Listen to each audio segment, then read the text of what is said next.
Everybody wants to know what I would do if I didn't win. I guess we'll never know.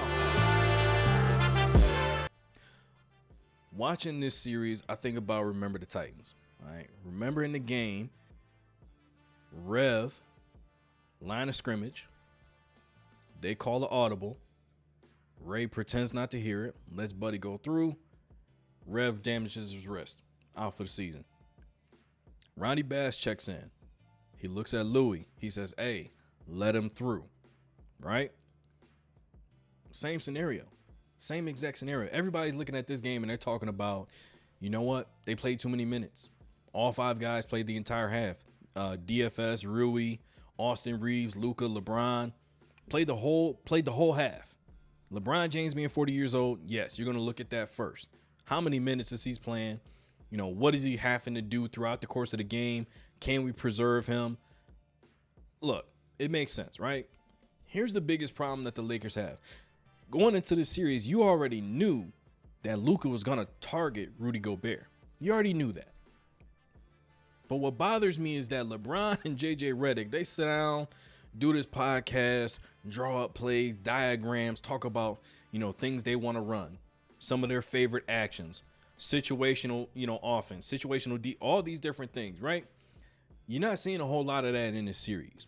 And the problem started in game 2. Like game 1, Minnesota came out in a flurry, knocked down a ton of threes. Several guys got off, right? Game 2, you see a little bit more of the issue in a microscope because they had the game in hand, had it in the bag, okay? They were blowing Minnesota out, running multiple actions, making the extra pass. Obviously, they had a good shooting game. But when they gave Minnesota an opportunity to creep back into the game was when they slowed it down and started hunting matchups. Then Minnesota says, okay, let's allow them to believe that this is their idea.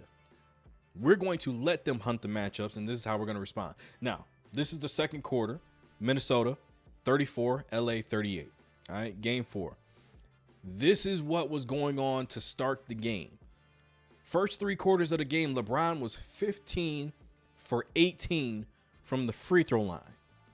LeBron had 27 points, and I think he only made, 7 field goals at that point.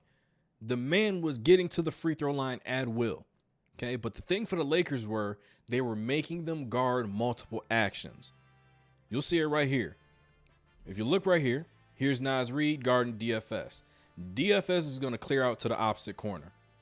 LeBron's going to come off a screen from Rui, and then he's going to set a screen for Luka. Okay? Then LeBron's going to come off this curl right here. Luka's going to make the read from there. All right? LeBron comes off. Rui goes to set the screen. Boom. Wide open 3. Look at where Rudy had to come from. This is a great wide open shot. Made the defense shift, right? Made them make a decision, and you got a wide open look. All right, I don't think he knocks this one down. All right, that's a miss. Now watch this one coming down. Same thing. Rui sets one for LeBron. LeBron sets one for Luka. Curls off. Boom. Rui sets one for LeBron. LeBron sets one for Luka. Look at how much space Luka has, and look at the free lane LeBron has to the basket. Okay. Free lane. Nobody, Mike Conley, that's it. Now look what happens. All right. Boom. Luka makes the read, hits the corner. Obviously, this becomes a broken play. LeBron scores off a goaltend. All right. But did you see how many different guys were involved in the action? Rui, Luka, LeBron, and Vincent were all involved on that play. All right. Let's watch this one, okay? LeBron's going to come off a screen. He's going to pitch to the corner. They're going to run a pick and roll just to get the switch. Throw it to LeBron, cause the double, kick it out. All right? Going to twist it. Throw the ball, set the screen, boom. Back it out. We got the matchup now. Now let's go at it. Double. How much time did he have to shoot the ball? Wide open space. Not a lot of dribbling. Let's keep the action going, right? Wide open shot. Misses it, but still. Here's the problem that we saw in the second half. I'm gonna just let this one play.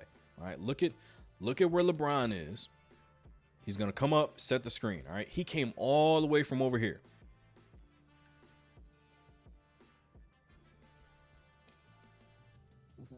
Small screen, nothing physical, right?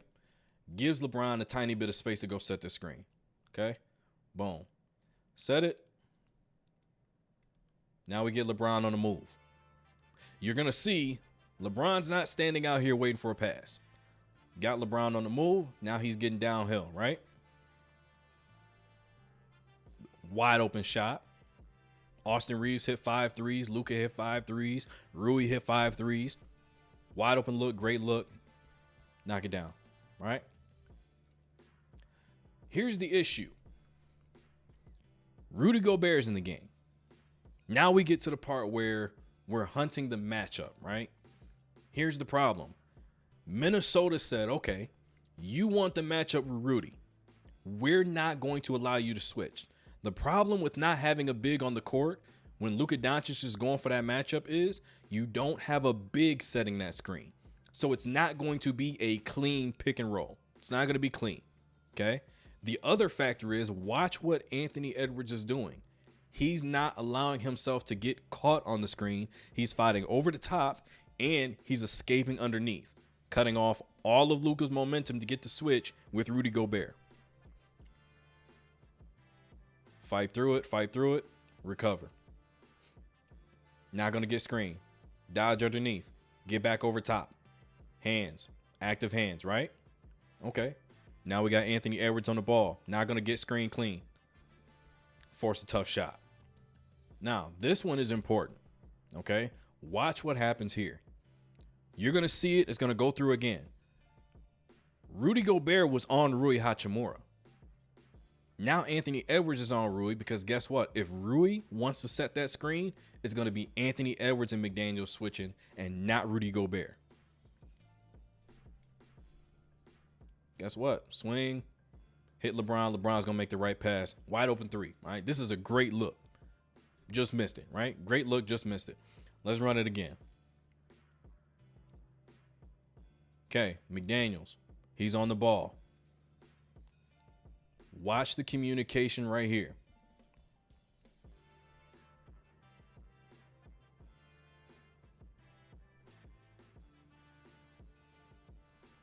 Austin Reeves tells Rui, go set the screen.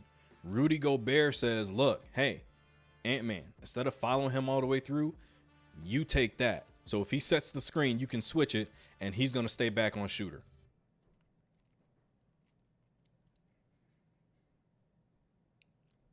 Swing. Great pass, right? Just missed it. Just missed the knockdown. Now, this one, okay? Boom. Here's the other rule that Minnesota has. Anytime Julius Randle and Naz Reid are the ones that are getting switched out on the Luka, let them go one-on-one, and you basically stay in a gap, all right? He's going to stay a gap here, but as soon as Luka starts making his way this way, McDaniels is going to close out to Austin Reeves.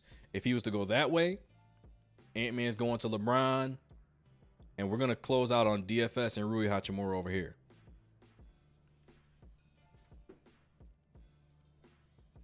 Nobody's sending help. Nobody's sending a trap or anything like that.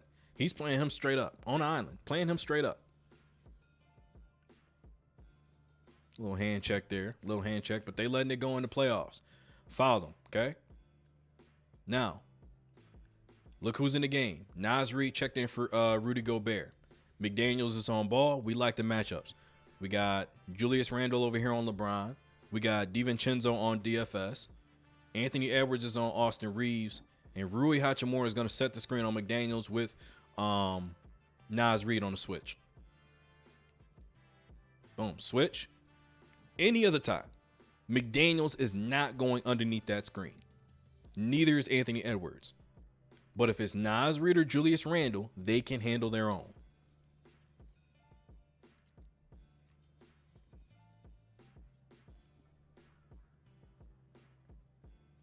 He's staying with him, moving his feet, contested shot. Now, you're going to say, look, just one game, run it back. We've seen this before. Luka Doncic, he can score on anybody in the league. That's not the problem. The problem is the type of shots you're getting, the type of offense you're running, the stagnation, not getting switches, using about 14, 15 shots time on the clock, 15 seconds on the clock to get a shot off, and it's a contested bad shot versus looking down at the other end of the ball. Minnesota's putting up 30 points to your 19 at one point in the fourth quarter. You came into the fourth quarter thinking, you know what? Let's just keep the actions going. Let's get LeBron downhill. Let's move the ball around. If they come to trap, swing.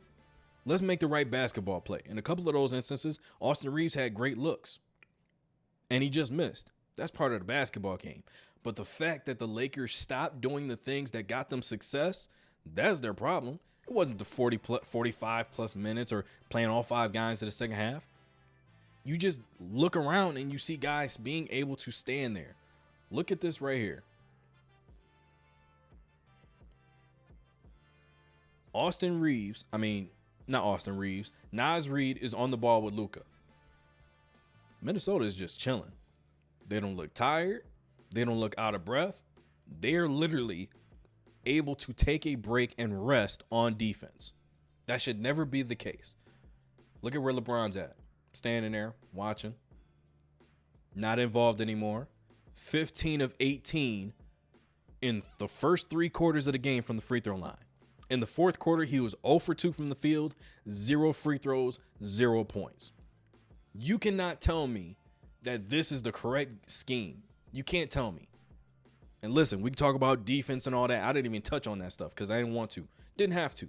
Once you go into, I'm going to play one-on-one, I'm going to hunt matchups, and the defense is allowed to rest like this, you're not going to have a whole lot of success unless Luka comes out and he's dropping 50 instead of the 30-plus that he had the other night. Okay? Not going to work out in their favor. And they're down 3-1 because of it. But let's talk about Minnesota in one aspect, okay? And I never thought I'd talk about this in this way, but Minnesota is actually the model franchise right now. If you think about it, all right, you lose in the playoffs last year, you lose in the conference finals. You say to yourself, how can we get better? A lot of people said that, you know what, Finch, he's probably on the hot seat at one point throughout this season. But you say, you know what, I'm not going to fire our coach. We're going to let him ride out the season. Unlike the Memphis Grizzlies, unlike the Denver Nuggets, we're going to let Finch ride out the season into the playoffs. After the season, we'll make some decisions.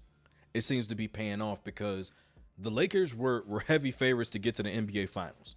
Heavy favorites. And you're doing to them what you did to the Phoenix Suns last year. Yes, you have Anthony Edwards, but this is coaching. All right? This is coaching. That's problem number 1. Problem number 2 is you say, all right, how do we get better? The best trade asset that we really have, because we don't want to lose Anthony Edwards, is Karl Anthony Towns. Karl Anthony Towns is an elite shooter, elite scorer. How do we replace him and get better? How can we trade him and get better? Julius Randle was available from the New York Knicks. The reason why that trade worked out so perfectly, okay? Cat is not as good a defender as Julius Randle is. Julius Randle is not as good as a three-point shooter as Karl Anthony Towns. But Karl Anthony Towns going to New York at the same time Bridges goes to New York, well, you don't have any holes in your game at that point. And then you know what? Let's get DiVincenzo because we need another shooter to space the floor. We need another ball handler. And guess what? Julius Randle is not giving anything up on defense as far as strength, speed, quickness, agility, and all that stuff when he's guarding the Luka Doncic, when he's guarding the LeBron James. Granted, they're better players. They're going to get theirs. But Julius Randle can hold his own to a certain degree in ways that Karl Anthony Towns would not be able to versus LeBron, would not be able to versus Luka Doncic. So this trade worked out in both facets for both franchises. I really can't even think of another trade off the top of my head that's going to work out just like that for both sides. And then you add in the fact that, you know what, Anthony Edwards, I don't like the fact that he takes all those threes. Don't like it. Absolutely hate it. But I think it's an added element to this game that he can shoot the three effectively off the bounce. He can get to the hole. He has a nice mid-range game. His footwork is great. People are scared to meet him at the rim. And guess what? Not a lot of people can stay in front of him in a one-on-one setting when he's getting downhill. Then you add in the fact that there's intangibles involved. Naz Reid is going to follow his lead. Julius Randle is going to follow his lead. He's a dog too. Rudy Gobert, Mike Conley, DiVincenzo. These are all like-minded individuals. Hard-nosed, toughness. They can knock down shots from those. I mean, there's so many different factors at play here for the Minnesota Timberwolves where you look at the rest of the league and say, you know what? Y'all really need to pay attention to what they're doing and how they're building the team around Anthony Edwards. But that's really just my take on it. You know, like I said, I mean, everybody's pointing to the minutes that were played by the LA Lakers lineup in the fourth quarter and the second half. But it was really them being stagnant. I mean, LeBron is standing right there. He did that most of the fourth quarter, if not all the fourth quarter, standing right here, out here, hanging out, waiting for a swing pass. When you had him getting downhill, the man shot 18 free throws in the first 3 quarters of the game. I can't think of the last time that's ever happened. If I'm not mistaken, he tied his own record in the first half alone. So when you look at the way the Lakers were playing in the fourth quarter, them slowing it down, attacking matchups, you know, just swinging around on the first, you know, pass, we're going to shoot a 3. That's what allowed Minnesota to get back into the game. LA Lakers got out of what they were doing. Minnesota ramped it up, got more wide open looks, got more wide open shots. They ran a couple split actions up top. Got Anthony Edwards 2 threes, got Naz Reid a bucket. Then Naz Reid came down, got a bucket in the paint. I mean, they had a lot of things working for them. They got into their flow, got into their rhythm of their offense when the Lakers broke theirs. That's what broke the game up. But give this video a like, subscribe to the channel. Let me know in the comments. Did the Lakers lose this game or did Minnesota Timberwolves win it? That's one more for the good guys.